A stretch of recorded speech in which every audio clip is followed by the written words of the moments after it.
A සමානයි 8 ඍණ B C වර්ගය සමානයි AB ඍණ 16යි. එහෙනම් A ධන C තමයි අහන්නේ. අපි මුලින්ම C වර්ගය සමානයි A ධන B ඍණ 16 ගන්නවා.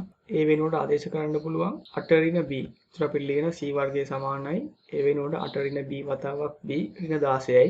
අපි දැන් මේක වටහන් ඉවත් කර ගන්නවා. එතකොට C වර්ගය සමානයි 8යි B ඍණ B වර්ගය ඍණ 16යි. ඊළඟට අපි පද සියල්ල එකම පැත්තකට ගන්නවා. දෙපැත්තෙම තියෙන පද එකම පැත්තට ගන්නවා. එතකොට එනවා C වර්ගය ධන B වර්ගය ඍණ 8යි B අපිට ලියන්න පුළුවන් දෙවාරයක් 4යි B කියලා. එතකොට අපිට ලියන්න පුළුවන් C වර්ගය ධන B වර්ගය ඍණ දෙවාරයක් 4යි B ධන 16 ලියන්න පුළුවන් 4 වර්ගය විදියට. ඊට පස්සේ අපිට පුළුවන් B වර්ගය ඍණ දෙවාරයක් 4යි B ධන 4 වර්ගය අකුරන්න පුළුවන් B ඍණ 4 සම්පූර්ණ වර්ගය කියලා. C වර්ගය ධන B ඍණ 4 සම්පූර්ණ වර්ගය සමාන වෙන බිඳුවට.